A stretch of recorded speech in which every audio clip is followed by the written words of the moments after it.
मेरे दोस्तों, बुजुर्गों ते बेलियो, GS स्टूडियो की तरफों नज़ीर सुल्तानी सलाम अर्ज करदा है ते डॉक्टर सैफ कमाली की लिखी दास्तान शहजादी जल परी पेश की जा रही है। यदी फरमाइश करते ने सनाउल्ला चिश्ती, फैसलाबाद तो फौजिया महर, पिंड किकरां वाली तो रुखसाना कौसर, तलवंडी खजूर वाली तो एहसान जान कुम्यार, ते गाजी मनारे तो अब्दुल रहीम गिल, ते चौड़ा राजपूतां तो चौरी मोहम्मद हनीफ मनेस। असी इन्हां दोस्तां दा शुक्रिया अदा करने आ ਜਿਹੜੇ ਸਾਡੀਆਂ ਦਾਸਤਾਨਾਂ ਸੁਣਦੇ ਨੇ ਤੇ ਪਸੰਦ ਕਰਦੇ ਨੇ। ਤੇ ਹੁਣ ਆਉਨੇ ਆ ਅਸੀਂ ਅੱਜ ਦੀ ਦਾਸਤਾਨ ਵੱਲੇ। ਮੇਰੇ ਦੋਸਤੋ, ਇੱਕ ਸ਼ਿਕਾਰੀ ਜੰਗਲ ਵਿੱਚ ਸ਼ਿਕਾਰ ਕਰਨ ਗਿਆ। ਸ਼ਿਕਾਰ ਕਰਦਿਆਂ ਕਰਦਿਆਂ ਥੱਕ ਕੇ ਇੱਕ ਦਰਖਤ ਦੇ ਥੱਲੇ ਕੁਝ ਦੇਰ ਆਰਾਮ ਕਰਨ ਲਈ ਬਹਿ ਗਿਆ। ਉਹਨੇ ਹਜੇ ਦਰਖਤ ਨਾਲ ਟੇਕ ਹੀ ਲਾਈ ਸੀ, ਉਹਨੂੰ ਇੱਕ ਸੋਨੇ ਦਾ ਪਰ ਨਜ਼ਰ ਆਇਆ।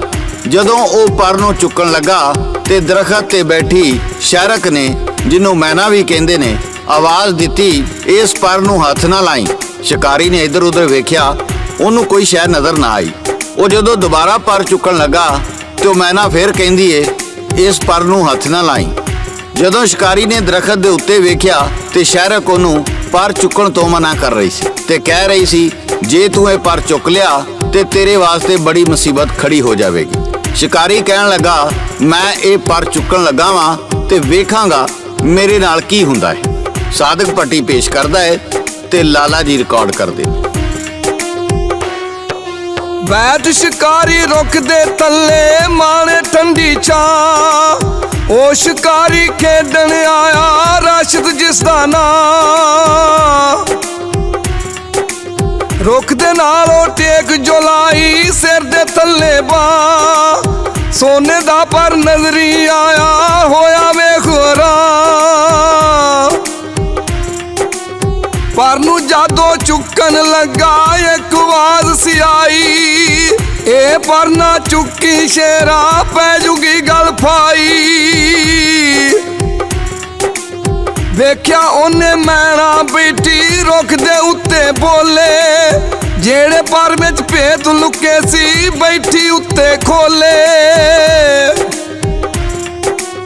मैना फिर जवान दे मोडे उत्ते बैठिया, माया एक नजूमी मैना दिता उस सुना। मैं कली कारी जग दे ना कोई भैन भरा, मैं ते उधर उड़ जानी आ चले जिधर हवा। मेरे दोस्तों, बुजुर्गों ते बेलियो, मैना कहन लगी, मैं भी इस जंगल विच कली रहनी आ, मेरा भी कोई भैन भाई नहीं, मैनू भी अपने नाल लै चल। इस पर दी वजह तो तेरे ते जिहड़ी मुसीबत आवेगी मैं तेरी मदद करांगी। शिकारी मैना ते सोने दा पर लैके घर आ गया। ओदी बीवी सोने दा पर वेख के बड़ी खुश होई ते कहन लगी, जे तू ए पर बादशाह नू पेश करें ते ओ इहदे बदले बड़ा इनाम कनाम देवेगा। शिकारी ओ पर लैके बादशाह दे दरबार विच हाज़र होया, पर बादशाह नू पेश कीता। बादशाह अजीबो गरीब पर वेख के बहुत खुश होया ते आखन लगा, ये जेड़े परिंदे दा पार है, जे तू कदी वो परिंदा फड़ लियावें ते मैं तेनू बड़ा इनाम कनाम देवांगा, ते जे तू परिंदा ना लैके आया तो मैं तेरा सिर कलम कर देंगा। शिकारी परेशान हो गया, भाई मैं वो परिंदा कित्थों लभा। मैं ना कहन लगी, तेनू मैं कहा सी ना, इस पर नू ना फड़, तेरे वास्ते बड़ियां मुसीबतां खड़ियां करेगा, पर तू नहीं मन्निया ते हुण तू फिक्र ना कर, मैं जाननी आ ये परिंदा कित्थों लभेगा। शिकारी ते मैना परिंदा लभण जांदे ने। सादक पट्टी पेश करदा है। मैना आके फिक्र करी ना, चल तू मेरे नाल, उठ शिकारी टुरिया ओ तो मोढे रख के जाल। मैना अगे उड़दी जावे रस्ता ना ओ भुल्ले, वसे मी जोरा दा उत्ते नेरी नाले चले। लैके मैना ओनू पहुंची एक नदी दे कोल, कहंदी लोके बह जा राशद, बोली ना कोई बोल। कद शिकारी जाल विछाया नदी दे उस किनारे, ਬਹਿ ਕੇ ਦੋਵੇਂ ਸੋਚਣ ਲੱਗੇ ਉਸ ਪਰਿੰਦੇ ਬਾਰੇ। ਦਿਨ ਢਲਿਆ ਤੇ ਨਾਲ ਪਰਿੰਦਾ ਉੱਡਦਾ ਉੱਥੇ ਆਇਆ।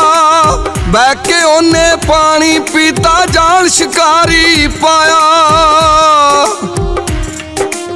ਫੜ ਪਰਿੰਦਾ ਟੁਰ ਪੈ ਦੋਵੇਂ ਵਿੱਚ ਦਰਬਾਰੇ ਆਏ। ਵੇਖ ਕੇ ਸ਼ਾਹ ਪਰਿੰਦੇ ਤਾਈਂ ਉਹਨੂੰ ਬੋਲ ਸੁਣਾਏ। ਮੇਰੇ ਦੋਸਤੋ, ਬਜ਼ੁਰਗੋ ਤੇ ਬੇਲੀਓ, ਬਾਦਸ਼ਾਹ ਪਰਿੰਦੇ ਨੂੰ ਵੇਖ ਕੇ ਆਖਣ ਲੱਗਾ, ਪਰਿੰਦਾ ਤੇ ਸੁਨਹਿਰੀ ਏ, ਪਰ ਇਹਦੇ ਪਰ ਸੋਨੇ ਦੇ ਨਹੀਂ। ਮੈਨਾ ਆਖਣ ਲੱਗੀ, ਬਾਦਸ਼ਾਹ ਸਲਾਮਤ, ਇਹਦਾ ਇੱਕ ਪਰ ਪੁੱਟ ਕੇ ਥੋੜੀ ਦੇਰ ਰੱਖੋਗੇ ਤੇ ਉਹ ਸੋਨੇ ਦਾ ਬਣ ਜਾਏਗਾ। ਪਰ ਬਾਦਸ਼ਾਹ ਸਲਾਮਤ, ਇੱਕ ਗੱਲ ਯਾਦ ਰੱਖੋ, ਇਹ ਪਰ ਤੁਹਾਡੇ ਲਈ ਬੜੀ ਵੱਡੀ ਮੁਸੀਬਤ ਖੜੀ ਕਰ ਦੇਗਾ। ਬਾਦਸ਼ਾਹ ਕਹਿਣ ਲੱਗਾ, ਮੈਂ ਬਾਦਸ਼ਾਹ ਵਾਂ, ਵੇਖਾਂਗਾ ਮੇਰੇ ਲਈ ਕਿਹੜੀ ਮੁਸੀਬਤ ਖੜੀ ਕਰੇਗਾ। ਬਾਦਸ਼ਾਹ ਦਾ ख्वाब ਸੀ ਭਈ ਉਹ ਜਲ ਪਰੀ ਨਾਲ ਸ਼ਾਦੀ ਕਰੇ।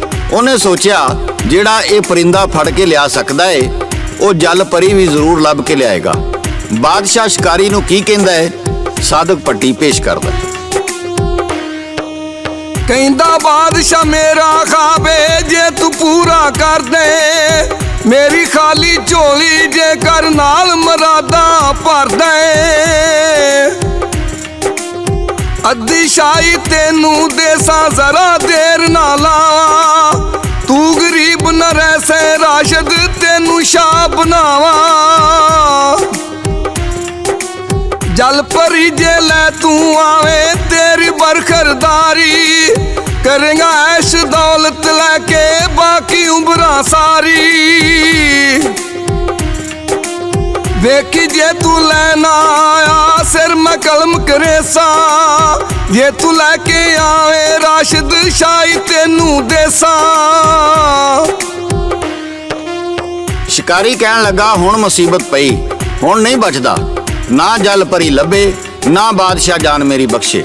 ਮੈਨਾ ਕਹਿਣ ਲੱਗੀ, ਤੂੰ ਫਿਕਰ ਨਾ ਕਰ, ਤੂੰ ਬਾਦਸ਼ਾਹ ਨੂੰ ਕਹਿ ਮੈਨੂੰ ਸੁੱਚੇ ਮੋਤੀਆਂ ਦਾ ਇੱਕ ਖੈਮਾ ਬਣਵਾ ਦੇਵੇ ਤੇ ਨਾਲੇ ਮਜ਼ੇਦਾਰ ਖਾਣੇ ਪਕਵਾ ਕੇ ਦੇਵੇ।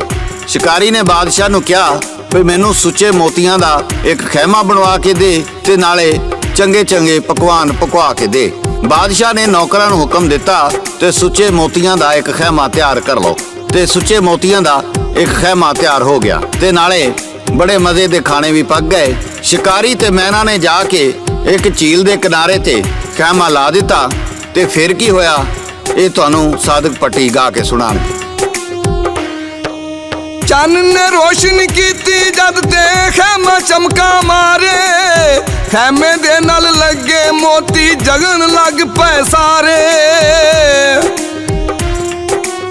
ਜਦੋਂ ਆਈ ਜਲ ਪਰੀ ਤੇ ਹੋਈ ਵਿੱਚ ਹੈਰਾਨੀ, ਖੈਮੇ ਦੇ ਵੱਲ ਤੁਰ ਪਈ ਉਥੋਂ ਕੀਤੀ ਉਸ ਨਦਾਨੀ। ਜਲ ਪਰੀ ਨੇ ਜਦ ਉਸ ਖੈਮੇ ਅੰਦਰ ਝਾਤੀ ਪਾਈ, ਮੇਜ਼ ਤੇ ਰੱਖੀ ਚੀਜ਼ ਕੋਈ ਉਹਨੂੰ ਉੱਥੇ ਨਜ਼ਰੀ ਆਈ। ਜਾ ਕੇ ਉਹਨੂੰ ਖਾਵਣ ਲੱਗ ਪਈ ਬੜਾ ਸਵਾਦੀ ਖਾਣਾ, ਨਾਲੇ ਗਾਉਂਦੀ ਨਾਲ ਮਜ਼ੇ ਦੇ ਖੁਸ਼ੀਆਂ ਵਾਲਾ ਗਾਣਾ। ਵਿੱਚ ਸ਼ਿਕਾਰੀ ਖਾਣੇ ਦੇ ਵੀ ਨਸ਼ਾ ਯਾਰ ਮਲਾਇਆ, ਖਾਦਾ ਖਾਣਾ ਜਲ ਪਰੀ ਨੇ ਨਸ਼ੇ ਨੇ ਕੰਮ ਬਹਾਇਆ। ਹੋ ਬੇਹੋਸ਼ ਪਈ ਵਿੱਚ ਖੈਮੇ ਰਾਸ਼ਦਿਆਨ ਠਾਇਆ, ਚੁੱਕ ਕੇ ਉਹਨੇ ਮੋਢੇ ਰੱਖੀ ਉੱਤੇ ਕੱਪੜਾ ਪਾਇਆ। ਚੁੱਕ ਕੇ ਉਹਨੇ ਮੋਢੇ ਰੱਖੀ ਉੱਤੇ ਕੱਪੜਾ ਪਾਇਆ। ਜਦੋਂ ਉਹ ਦੋਵੇਂ ਜਲ ਪਰੀ ਨੂੰ ਲੈ ਕੇ ਦਰਬਾਰ ਆਏ ਤੇ ਵੇਖ ਕੇ ਹੈਰਾਨ ਰਹਿ ਗਏ। ਕਿਸੇ ਲਸ਼ਕਰ ਨੇ ਬਾਦਸ਼ਾਹ ਦੇ ਮਹਿਲਾਂ ਤੇ ਹਮਲਾ ਕਰ ਦਿੱਤਾ ਸੀ। ਸ਼ਿਕਾਰੀ ਜੰਗ ਹੁੰਦੀ ਵੇਖ ਕੇ ਜਲ ਪਰੀ ਨੂੰ ਆਪਣੇ ਘਰ ਲੈ ਗਿਆ। ਜਦੋਂ ਜਲ ਪਰੀ ਨੂੰ ਹੋਸ਼ ਆਇਆ ਤੇ ਉਹਨੇ ਪੁੱਛਿਆ, ਮੈਂ ਕਿੱਥੇ ਆ ਤੇ ਤੁਸੀਂ ਕੌਣ ਹੋ? ਸ਼ਿਕਾਰੀ ਨੇ ਜਲ ਪਰੀ ਨੂੰ ਸਾਰੀ ਕਹਾਣੀ ਸੁਣਾਈ ਤੇ ਦੱਸਿਆ ਵੀ ਇੱਕ ਪਰ ਦੀ ਵਜ੍ਹਾ ਤੋਂ ਅਸੀਂ ਕਿੰਨੀ ਮੁਸੀਬਤ 'ਚ ਫਸੇ ਆ। ਅੱਜ ਬਾਦਸ਼ਾਹ ਦੇ ਮਹਿਲਾਂ ਤੇ ਵੀ ਕਿਸੇ ਫੌਜ ਨੇ ਹਮਲਾ ਕਰ ਦਿੱਤਾ ਹੈ ਤੇ ਬਾਦਸ਼ਾਹ ਤੇਰੇ ਨਾਲ ਸ਼ਾਦੀ ਕਰਨਾ ਚਾਹੁੰਦਾ ਸੀ ਤੇ ਮੈਂ ਇਸੇ ਤੋਤੇ ਨੂੰ ਉਥੋਂ ਲੈ ਕੇ ਆਇਆ ਵਾਂ। ਜਲ ਪਰੀ ਕਹਿਣ ਲੱਗੀ, ਜੇ ਤੁਸੀਂ ਜਾ ਕੇ ਸਮੁੰਦਰ ਵਿੱਚੋਂ ਇਸ ਨਾਂ ਦੀ ਬੂਟੀ ਲਿਆ ਕੇ ਉਹ ਪਰਿੰਦੇ ਨੂੰ ਖਿਲਾ ਦਿਓ ਤੇ ਸਾਰੇ ਪਰ ਆਪਣੇ ਆਪ ਨਾਲ ਜੁੜ ਜਾਣਗੇ ਤੇ ਇਹ ਸਾਰੀਆਂ ਮੁਸੀਬਤਾਂ ਤੁਹਾਡੇ ਤੋਂ ਦੂਰ ਹੋ ਜਾਣਗੀਆਂ। ਤੇ ਮੈਨੂੰ ਤੁਸੀਂ ਸਮੁੰਦਰ ਵਿੱਚ ਜਲਦੀ ਤੋਂ ਜਲਦੀ ਛੱਡ ਕੇ ਆਓ, ਨਹੀਂ ਤਾਂ ਮੈਂ ਕਦੀ ਵੀ ਦੁਬਾਰਾ ਪਾਣੀ ਵਿੱਚ ਨਹੀਂ ਜਾ ਸਕਾਂਗੀ। ਸ਼ਿਕਾਰੀ ਨੇ ਜਲ ਪਰੀ ਨੂੰ ਚੁੱਕਿਆ ਤੇ ਸਮੁੰਦਰ ਦੇ ਵਿੱਚ ਲਿਜਾ ਕੇ ਛੱਡ ਦਿੱਤਾ। ਜਲ ਪਰੀ ਨੇ ਸਮੁੰਦਰ ਵਿੱਚੋਂ ਉਹ ਬੂਟੀ ਲਿਆ ਕੇ ਸ਼ਿਕਾਰੀ ਨੂੰ ਦਿੱਤੀ ਤੇ ਸ਼ਿਕਾਰੀ ਨੇ ਉਹ ਬੂਟੀ ਲਿਆ ਕੇ ਉਸ ਪਰਿੰਦੇ ਨੂੰ ਖਵਾਈ ਤੇ ਸਾਰੇ ਪਰ ਉਹਦੇ ਨਾਲ ਜੁੜ ਗਏ ਤੇ ਪਰਿੰਦਾ ਉੱਡ ਗਿਆ ਤੇ ਹਮਲਾ ਕਰਨ ਵਾਲਾ ਲਸ਼ਕਰ ਵੀ ਵਾਪਸ ਚਲਾ ਗਿਆ। ਸ਼ਿਕਾਰੀ ਨੇ ਸਾਰਾ ਕਿੱਸਾ ਬਾਦਸ਼ਾਹ ਨੂੰ ਸੁਣਾਇਆ ਤੇ ਬਾਦਸ਼ਾਹ ਨੇ ਸ਼ੁਕਰ ਅਦਾ ਕੀਤਾ ਕਿ ਮੁਸੀਬਤਾਂ ਤੋਂ ਜਾਨ ਛੁੱਟੀ ਤੇ ਉਹਨੇ ਜਲ ਪਰੀ ਦੇ ਨਾਲ ਸ਼ਾਦੀ ਕਰਨ ਦਾ ਇਰਾਦਾ ਵੀ ਤਰਕ ਕਰ ਦਿੱਤਾ। ਲਾਲਚ ਵਿੱਚ ਪੈ ਬਾਦਸ਼ਾਹ ਨੇ ਰਾਹ ਜਾਂਦੀ ਮੁਸੀਬਤ ਆਪਣੇ ਗਲ ਪਾ ਲਈ। ਸ਼ਿਕਾਰੀ ਮੈਨਾ ਨਾਲ ਆਪਣੇ ਘਰ ਆ ਗਿਆ। ਦੋਸਤੋ, ਕਿਸੇ ਵੀ ਚੀਜ਼ ਨੂੰ ਉਹਦੀ ਹੱਦ ਤੱਕ ਰਹਿਣਾ ਚਾਹੀਦਾ ਹੈ। ਲਾਲਚ ਵਿੱਚ ਨੁਕਸਾਨ ਹੀ ਹੁੰਦਾ ਹੈ। ਇਹ ਸੀ ਸਾਡੀ ਅੱਜ ਦੀ ਕਹਾਣੀ ਤੇ ਇਹਦੇ ਨਾਲ ਹੀ GS ਸਟੂਡੀਓ ਵੱਲੋਂ ਸਾਦਿਕ ਪੱਟੀ, ਲਾਲਾ ਜੀ ਤੇ ਸ਼ਾਇਰ ਨਜ਼ੀਰ ਸੁਲਤਾਨੀ ਨੂੰ ਤੇ ਡਾਕਟਰ ਸੈਫ ਕਮਾਲੀ ਨੂੰ ਇਜਾਜ਼ਤ ਦਿਓ। ਅਸੀਂ ਫੇਰ ਕਿਸੇ ਨਵੀਂ ਦਾਸਤਾਨ ਨਾਲ ਦੁਬਾਰਾ ਹਾਜ਼ਰ ਹੋਵਾਂਗੇ। ਉਦੋਂ ਤੱਕ ਰੱਬ ਰਾਖਾ, ਰੱਬ ਰਾਖਾ, ਰੱਬ ਰਾਖਾ।